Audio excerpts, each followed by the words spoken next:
Hello, everyone. Today I'm with Estelle Voisin, and Estelle, firstly, you are Assistant Professor of Art History at the University of Dallas. And Estelle, today we're going to talk about art, um, art, and maybe where art meets psychology to some degree. Welcome, first off. Thank you. I'm excited to be here. Estelle, before we start, can we go back? How did you get into art history? I remember you told me once that maybe your father was a collector. Can you tell us a little bit about that? Yes, so it's actually my grandfather. It's my maternal grandfather, and he comes from a family of bankers. He came from a family of bankers, the Banque Raphaël, which I think in England is pronounced Raphael, but in France it's pronounced Raphaël. And I'm actually not sure where his love of art began, but the story is that when he was 18, his parents gave him a sum of money to buy a fur coat. This is France and it's cold. He was born 1910. And instead of buying a fur coat, he went to a sculptor named Despiau, Despiau, I believe, Charles Despiau, who was a student of Rodin, and had his commissioned a bust, so his head. And my mother and I still have this bust, and it's absolutely beautiful. So that's where it began, and he just began collecting art. He What was was just a lover of art. He was He a was a lover of lover of art. art. So he continued, he ran his own bank until a little bit after my birth. He sold the bank and kind of migrated with another one. But his love has always been art. And during his lunch, he would go and visit auction houses, and which is called, my brain is not, it'll come back to me. I can't think of the word right now, but in France, France used to have a monopoly on auction houses, and so there was a place, and he would go there every single time that they had, and he just started collecting. And so I grew up with a Degas sculpture in our dining room. We had several Durand, so not the Fauve period, and just a lot of other all late around, 19th, all all around the around, house. all around the house. And But so he it's so blessed in a way to have had a childhood like that. Did your father love art as much as he loved art, or was it really your grandfather?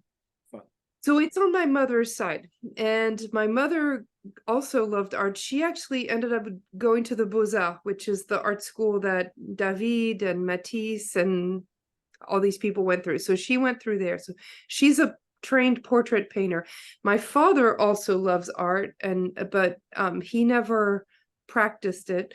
And so, in answer to your question, I grew up in a house full of art. Actually, yes, some of the pieces I have around me are pieces that belonged to my family. I think the one up here, it's an engraving, and I have another one over there, by a famous artist named Dunoyer de Gonzac. That was actually the witness at my mother's wedding.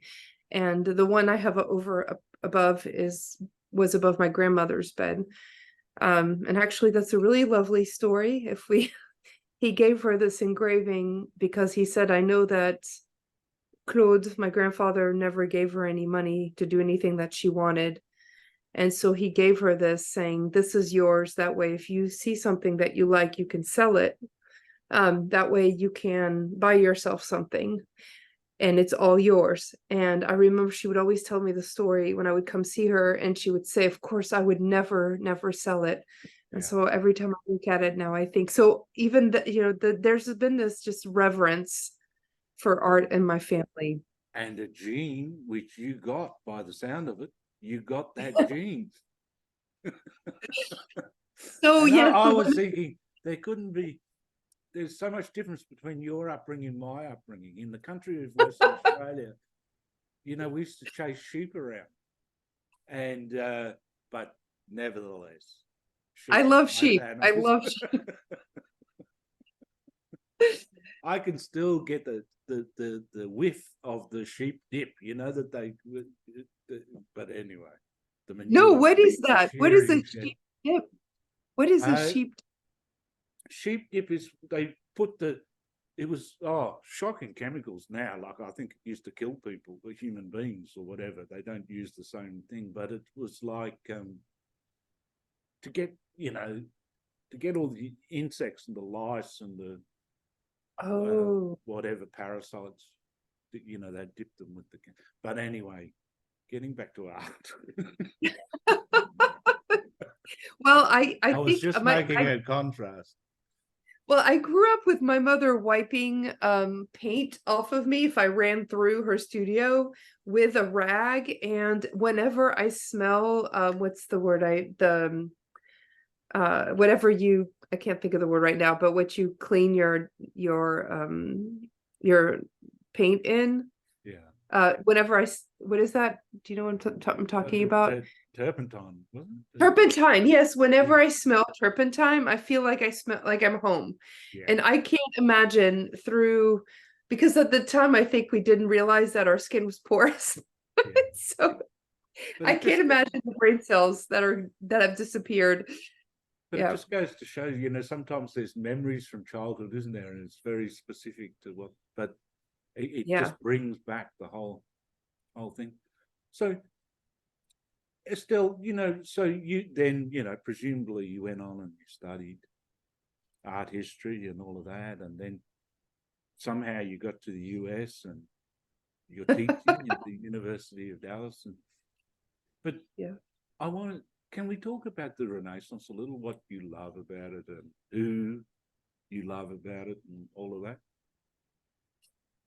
So what I love about it, so first of all, my what I focused on is 19th century, but what I love about 19th century is we actually look back to the past, and that's choosing 19th century made it that I could actually just fan out in all sorts of directions. And I began my work with my senior thesis at University of Dallas was on Dante Gabriel Rossetti, who was a pre-Raphaelite brotherhood. He was a pre-Raphaelite brother, I guess. And the pre-Raphaelite brotherhood wanted to reform 19th century art to a pre-Raphael time. So the primitives, what they called the Italian primitives, and this past summer, I got to teach in Rome and Florence, and I got to visit San Marco and in Florence and look at Fra Angelico's works.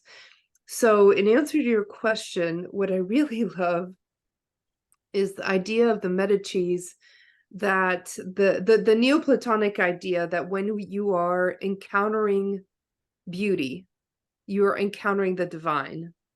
And if you're encountering the divine, then and beauty, then it creates an aspiration. It creates a desire to do good, to be good. And so if you walk in, even in India, Estelle, they say, truth and beauty go together, like with the divine. Like, and I was thinking whilst you were speaking, when Hillman says the soul is fed with it's beauty that feeds the soul. Mm-hmm. Yes. Yeah.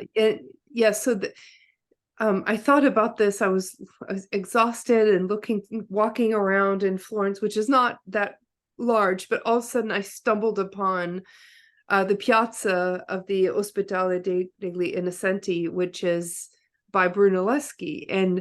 And all of a sudden it came to me this idea that when the Medicis are commissioning these public spaces, they're doing it because yes, it's a great thing to be a patron of the arts, but it's also because they believed that this is influencing their city. This is helping others become better. And although I'm not at all a therapist, and I have not studied psychology, I wish I had more than I had a high school class at Ursuline, but I find I've had many students tell me that they come to my class because it's good for their mental health. And I have students that come and sit in on my class, even though they're not getting credit, they're not signed up for it. And I find that that is really my purpose, is I want to teach art history because I want to help people see the beauty in themselves and in one another. It helps me find beauty in myself and my body and my perimenopausal 15-year-old woman's body that a lot of culture is telling me that I'm and I push back, and I think it helps. Beauty is the greatest revenge. Yeah, I love that. Yes. You know, Yes. the I don't, you know, I'm not an expert on this, but the Neoplatic, the Florentine Academy, and Mhm. there was Ficino and others, whatever. You know, there was that thing of where art and philosophy was all together or whatever, wasn't it? And then the Medici's kind of really encouraged it and supported that. And then someone was saying that that the Neoplatonism of that time, that soul was the center of things. And also that thing of where they went back to the ancient myths Yes. as inspiration or Yes. as a ground or something. Yes, and that is just fascinating. The more I look at The Birth of Venus by Botticelli, I mean, most of us know this painting. It's used in advertising timelessly. And so The Birth of Venus by Botticelli it really is, it's an articulation of God's love, and in this case of the Catholic God's love. So we have a naked woman that is born of severed testicles. That's what we're looking at. And that painting is, there is such it is so pure and so powerful. It's all about the poetry of the line. It is not a naturalistic representation of a human body. Nothing in it is naturalistic. The entanglement of the bodies of the Zephyrus and the angels just pushing her in. We don't even really know, is it Earth cloaking her? Is it the hours? Is it her feet don't really, they're not really stable on the shell, but it's a love poem, and it's a love poem. It's a poem of God's love. At least that's the way I read it. And so this is what's fascinating, is how they're taking the pagan religion, and even they're taking it from a pagan image, because what they're looking at is the Venus Pudica by Praxiteles. So this pose, right? And when she's surprised at the bath, and then they bring that forward, and it's really all about the gentleness of God's love. God is a very umbrella term, but we're going to use it. Yeah.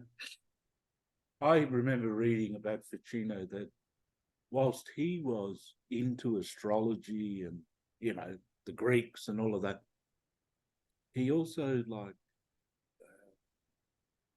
he lived with Christianity and the Christianity around. Like there wasn't the rift or the schism or something like it. They were both, so both Ficino and Pico della Mirandola were both Catholic priests. They were priests. Oh, really? Yeah, yeah. Oh, well, Absolutely. that's living pretty And close to the Christian. Yeah.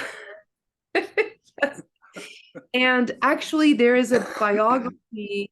So Pico and Ficino, you both worked for the Medicis and translated these these texts. So they translated both Plato and Hermes Trismegistus. So there were a lot of these esoteric texts.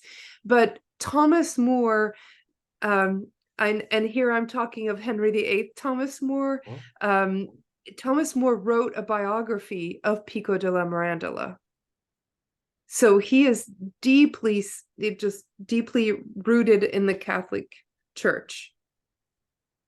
And yet, this is what's fascinating, is that at the time, and if you look at the Sistine Chapel ceiling, which we're still not sure how they came, and by they I mean probably Michelangelo came up with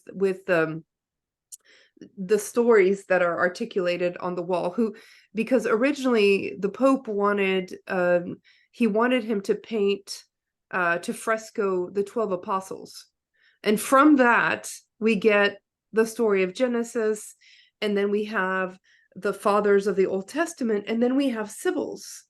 And the Sibyls, that's very Neoplatonic. The Sibyls are there on the Sistine Chapel ceiling because they were seen at the time in the Italian Renaissance, they were seen as announcing Christ's birth. And so rather than seeing this as pagan and dangerous and goodness knows what, they were actually seen as a grounding for. Sometimes people use that word. I don't know whether I like it much, but a syncretism. Yes. So it's kind of like, it's not one or the other. Right. But beauty, as you say, beauty is the thing that always is coming through. Beauty transcends. Yeah. Yes, absolutely. So what do you when you're with your students, and what are you trying to do? Oh. What are you trying to transmit as a channel there in Dallas, Texas? What are you transmitting? Oh, that is a good question. Well, first of all, I'm hoping that I'm a channel. So I, not just in Dallas, but even, it's interesting being from Paris. I feel there's a loss. Well, in France, there's a loss of the mystery, of honoring the mystery. And really what I would like is to show the sacred in everything. I always refer to seeing the sacred in the profane, and the way that I look at the profane, the way that I understand it, is from the profanum, for the place in the temple that is before the sacred space. So the place where everybody, the everyday, the everything. So I want to help see the sacred in the everyday and the sacred in the everything. Because being in Dallas, Texas, and I teach in a Catholic school. It's a very conservative Catholic school, and there is a fear there of the nipples. I think it's becoming more and more. I'm seeing this. It's very disturbing when I show certain images that are in the textbooks that I assign and that are general textbooks. I see certain students put their eyes down, and there's an association with these images to pornography. And I really would like to be able to show that the divine in nudity, I love the idea of the erotic, in that it is that creative impulse, this primary impulse, not that it's something dirty and low, but rather high, something that connects us to the divine. Because I think about when we feel desire, and being female, I feel it in my uterus. I feel that desire when I see something beautiful, when I want to create something. When I was birthing my children, I could, this pain, and I often think of it as the pain that's on the edge of pleasure, or the pleasure on the edge of pain. Reading about Saint Teresa of Avila's her ecstatic moments, and then talking about Bernini's Saint Teresa in Ecstasy, he was reading her words, and her words are deeply, deeply erotic, and because she is in direct connection with the divine. And she says it felt like there was this intense pleasure and intense pain. And that sounds like childbirth to me. And so what I would like to, the way that I see it is we have total abstinence, this negation of any of this, negation of the erotic. And then we have porn on the other end, which is another negation of the erotic to me, because there's, I think it's a lot, the majority of the porn is destructive and empty. And in this, I think about Osho, that says when we have empty sex, the guilt that we feel is not that we did something bad, it's that we misused this power. And so eventually, I mean, what I would like to talk about is this power that we have, and that is it is terrifying, and it's awesome, right? That's where the word awe, it's both. When we get awesome and awful, it's this power that we're so terrified of. But if we can honor this power and recognize it, see something, but it's so beautiful. It's so beautiful, Estelle, and it's kind of like I don't know. The way I see it sometimes is, we've got a version of moralization and all of this, but it's like it's going back to the eros and the psyche and the soul and the deep, and it's kind of like there's deep pleasure, like that's what's been forgotten somehow, that there's a pleasure where the sacred and the profane are together, kind of thing. Yes. Yes, I think about a quote that Pittman McGehee had said to me. Who's a Jungian, right? His mentor was Robert A. Johnson, who studied directly with Jung. So there's a direct, and Pittman actually is in Austin. And he said to me that he asked a priest friend of his, so he's an Episcopalian priest himself, and he asked a priest friend of him, is sex dirty? And the priest answered, only when it's done well. I don't know. I just love it. I haven't met many like that, but anyway, it's a good take on things, I guess. Yeah, so and this is where I'm trying to draw a connection between depth psychology or archetypal psychology and art, because I don't quite know how to do it myself.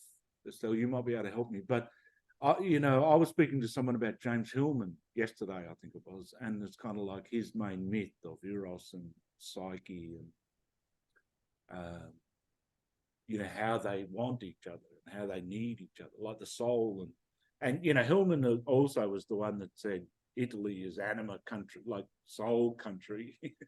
But it seems to me that that's what many people are trying to reach back to through psychology, or maybe through art, is that, the beauty you were talking about, the deep pleasure, those kind of soul nourishing things.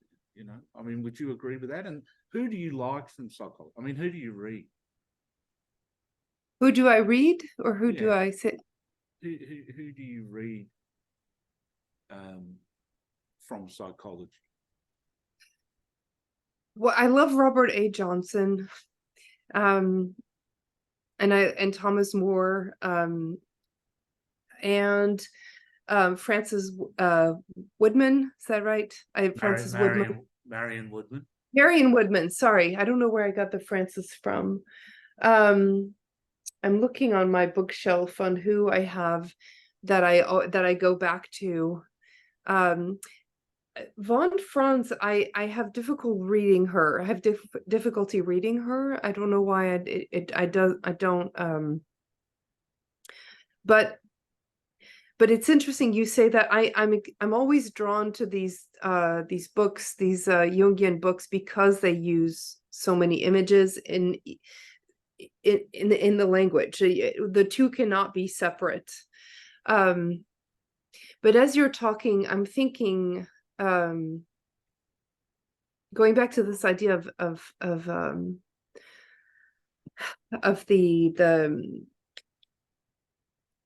I forget the word in English, le siècle des Lumières, the Enlightenment. There you go. That's what it is. Exactly. That's It's just what I was about to say. Yeah, it's interesting to me because I feel, I don't want to say his name. Let's just call him he who shall not be named. When he was elected in the United States, I will not say his name. I remember I fell asleep before the everything was counted, but I remember knowing that he would be elected. And I knew he would be elected because I thought, we are so afraid to know that, to live in this liminal space. We want to be told this is right and this is wrong. And if I do this, and if I check the box, and I vote this way, and I do things nicely, and as a woman, I obey my husband, and I take it upon myself, and I stay thin. I don't know, whatever the word is, I put Botox in, whatever this thing. I live in the Park Cities, which is a certain area in Dallas where we all are blonde with Botox and all of that. I think if we want, we would rather, we'd rather believe that we're safe, even though we're really not, than to actually realize that, one, either we don't know, or that we have the power to make different decisions. And I think with him, he is such a bully in his what's the word I'm looking for, is dualistic world, right? This dualistic world, this is good and this is bad, rather than to live in the non-dualistic world that is, I think, more what the world truly is. And with depth psychology, we're in the shadows, we're in the unknown, we're in the mystery, we're in the Akashic field. If there is such a thing, if we believe in such a thing, then every one of our thoughts, of our words, our actions is recorded and has an effect. And we'd rather not believe in that. We'd rather believe. Another way to say that, or one way that they might say that in archetypal psychology, is, the anima mundi, the soul of the world. So we're all influencing each other all the time as well, and lifting each other, or the opposite. And I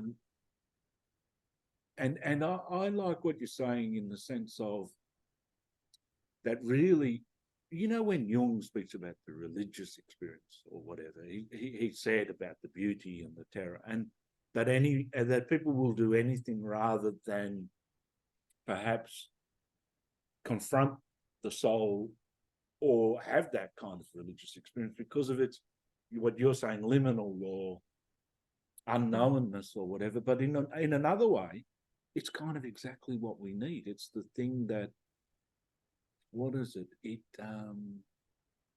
Well, he said he'd never seen a patient, Jung said, past the midlife, that had really transformed without some kind of a religious experience.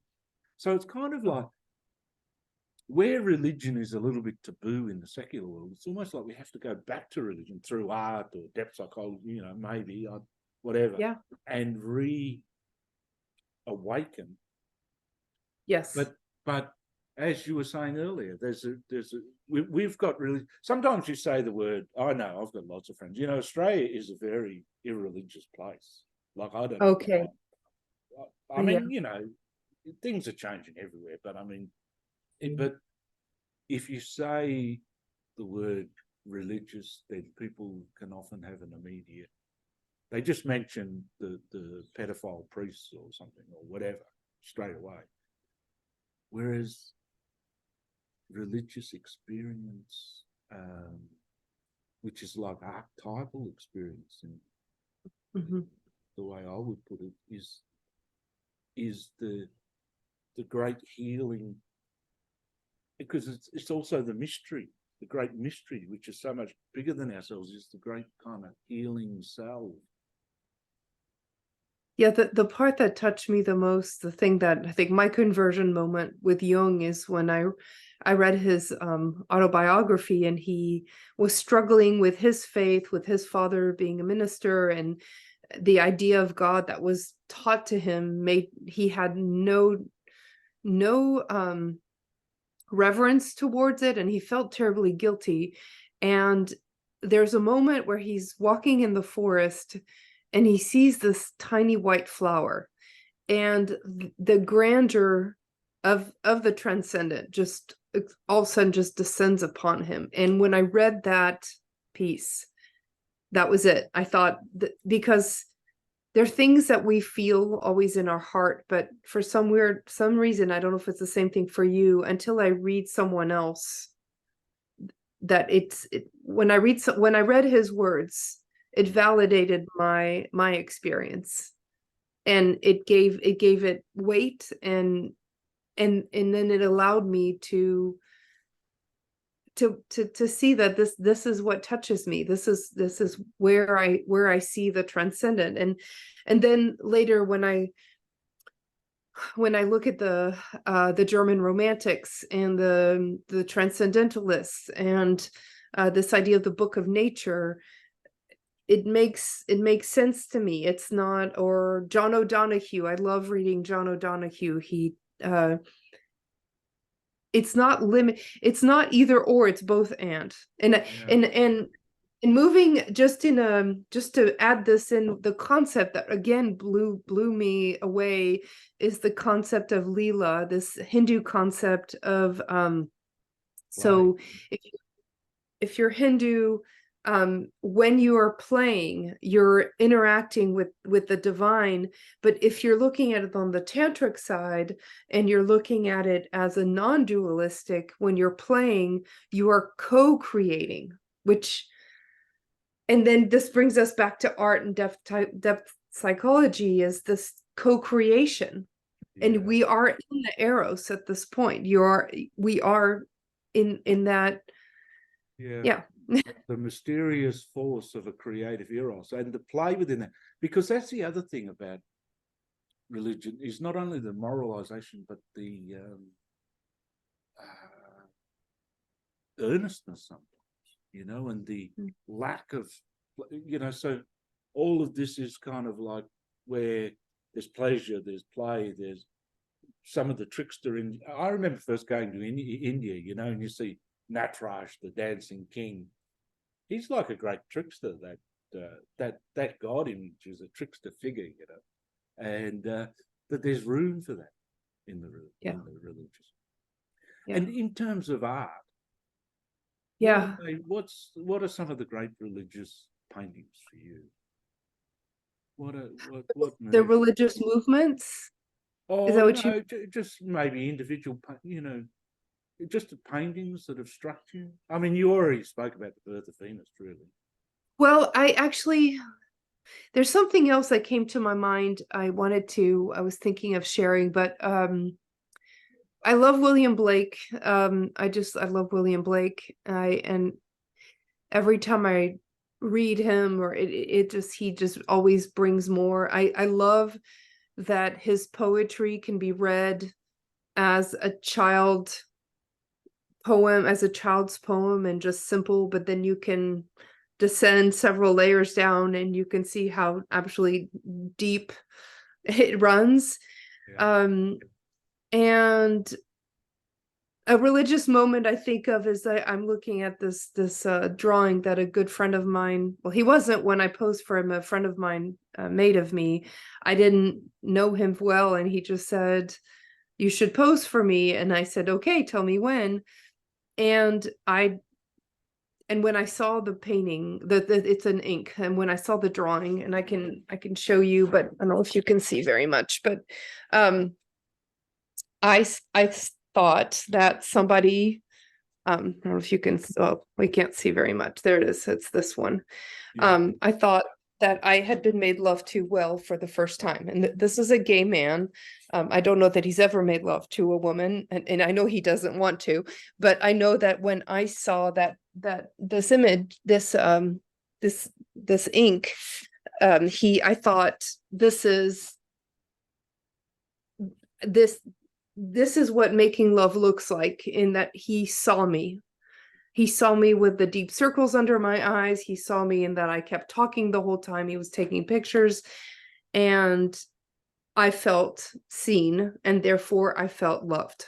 So that is something. But going back to one of the earliest questions that you asked, well, early questions you asked about school, and one of the works that I had issues with showing in class, it was a contemporary art class, and it was images from a performance piece by an artist named Marina Abramovich.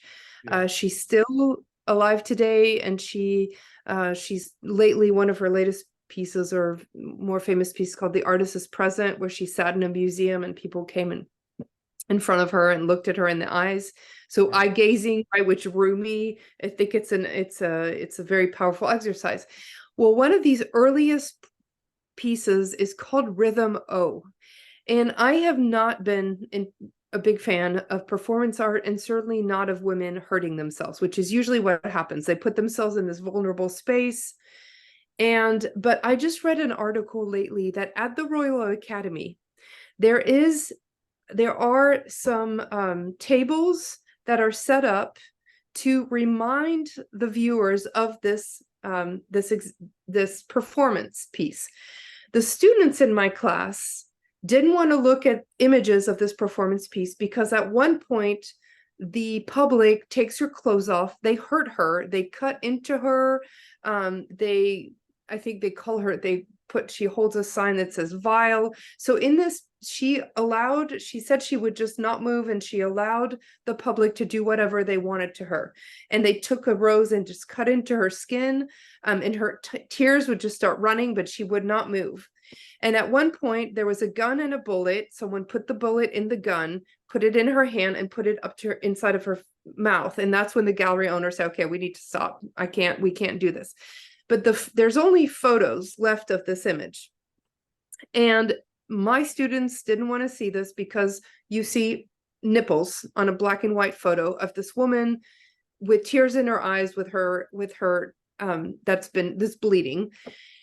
And what she said, thinking back on this performance, is that they did all these stuff to her, and once the gallery owner intervened and she started moving, all of a sudden they remembered she was human, and they just scattered.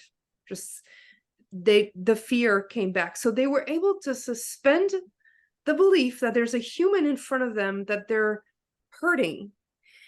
And so this writer who walks into the Royal Academy, who wrote this article lately, said that this is why this matters, is we need to be reminded of the cruelty that humans allow themselves to create, to do. And I thought, that's not religious per se, but that made me understand the value of performance art, the value of teaching it, and the fact that my students limit themselves to nipples, and not the fact that the violence that do you understand what I'm trying to say? That there is a purpose to this, and we need to see it, and we need to see it until it stops.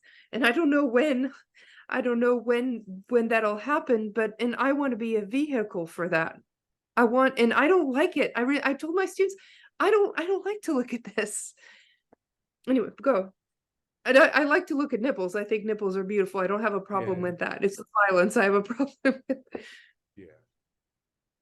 Well, it's kind of the beauty and the terror reminded me of when you know, with that there's both, but to be open to the beauty and the terror is also to be open to the sacred. And there's something weird about being open to the mystery and the sacred is about becoming more human. Mhm. You know, it's like that's when, as we gain more humanity. Mhm. That's a really good point, is this reminder that we are flesh and we are spirit, and this, and holding the tension of the opposites, but honoring the, and that's where I, honoring the tension of the opposites, honoring the flesh and honoring this, the transcendent. Absolutely. So that's the sacred. And so, and what is the nude? Just to finish, what do you tell your students about the nude? Well, in the earlier, my earlier classes, it's all about phalluses and, woman of Willendorf, that she's all breasts and bottoms. And I from the first classes, we talk about labia, and because I'm thinking here of the lady, of the woman of Willendorf, because, and I push, I try to pull them towards the importance of fertility. And I tell them, without fat on our bodies, we don't create life. Without blood, we don't create life. And so, rather than, I try to take it more deeply into this, again, that's the transcendence, right? Whether because it's about the continuation of the human race. And so I talk about that. Right now, I'm at this, we're talking about the ancient Greeks, so that's interesting because at that time, and this is also what the Italian Renaissance was looking at, is the ideal, the erotic ideal, the sexually desired beauty is a nude male. And that's something that is very difficult for a lot of my Catholic traditional, students to understand, that this was the ancient. If we look towards Plato and Aristotle as the masters, and Aristotle because he comes before Thomas Aquinas, right? They saw the ideal beauty as being a nude male. And what does that mean? Well, because a beautiful male is we have there needs to be a balance between the sexual organs and the intellect, because you have to be a good athlete. If you're a good athlete, you're a good soldier, and you could defend your polis. And so I keep trying to put it into the context of the time, because I think that's something that's very important, is not what we think about it today, but what not what I remember, as you were talking there, I think Jung said once, when you're dealing with archetypal material, how important it is to be broad-minded, how important it is to keep an open mind, and to look for the archetypal material, and I think that's exactly what it's kind of like, that's where I see morality, what does it do? It stops that ability. Like, imagine if someone just had a dream and then, you just gave a moral judgment on that dream straight away. You're not getting to the real, the guts of it, the material of it, the archetypal material. And well, there's something. Oh, sorry, go ahead. Well, the same with yeah, for me, the thing that I'm very interested in is what I call the liminal erotic, is that space in between, that liminal space, that when, for example, my time with Hyde, I know his last name sounds similar to my first husband's last name, but it's not spelled the same way. He and I could dwell in the mystery of the beauty and the creation. And why I decided to pose for him is because we both talked about how much we love nudes. And to me, the nude body is an articulation of the divine, just of the beauty that is created by whatever this life force is, So, I mean, when I think about how life grew in my body. And it's absolutely, even though it happens all the time, I still can't wrap my mind around it. I mean, do you if you saw your daughter, move inside of your wife's belly, what did you feel and think at the time? It's Oh, so I think it's a bit of a spin out for a man. You've got a bit of catching up to do. But I remember when she was born in the bath, into the water bath in the lounge room, and the whole room went golden red light for me. This is Eve, my daughter, but it was like this. It was just like a sacred moment. I was just sitting there by myself. Everyone else had gone, and then so the sacred and the profane meet in that, the most powerful way, or whatever. Yeah, absolutely. Yeah. Maybe that's a nice place to stop us, Stella. But I wanted to ask you one last question. Have your children got the art gene as well? Like, are you carrying it on? I am definitely carrying the book. Rather. I'm definitely carrying the bookaholic gene. It's funny, last night my daughter had friends over for the first time over here, and one of her friends said that I'm an intellectual maximalist, which I thought that was very funny from all the art on my walls and books everywhere. But my daughter is a very talented, so I have three children. David is 18 and he loves movies, and he loves critiquing movies. He'll research everything. So I'm really hoping he continues with this passion. My daughter Hannah is a very talented flautist. And she's right now at Ursuline in an all-girl school, and she's loving all the discussions that they're having in their literary classes, but music is really the thing that drives her the most. And then my youngest is Marie. She's actually good at sports, which is a weird thing in my family, but that's anti-French. I know. But her dad's strong and played rugby actually, and but she is very funny. She has a very dry sense of humor, and I keep imagining her as a comic. And I think that the comics are, to me, they're modern prophets. I think they say things that we all need to hear, but we're afraid to say. Yeah. So she just has a dry sense of humor. A bit of the trickster as well. Yeah, exactly. So Estelle, I think, you know what I'm going to suggest after this? yes. Is that, okay, you're that person with the love of art, and it's coming through in different ways in your kids and all that. But that you should get, as a French person who's gone and lived in Dallas and taught art, you should be put up for the Croix de Guerre, what is it, that French war medal for. I don't know what that is. The Croix de Guerre is like like the Victoria Cross in Australia is the highest military honor, and the Croix de Guerre is maybe I'm not saying it right.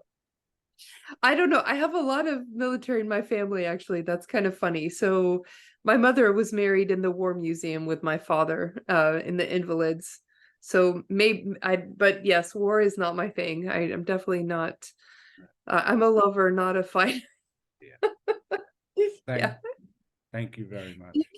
Thank you so much.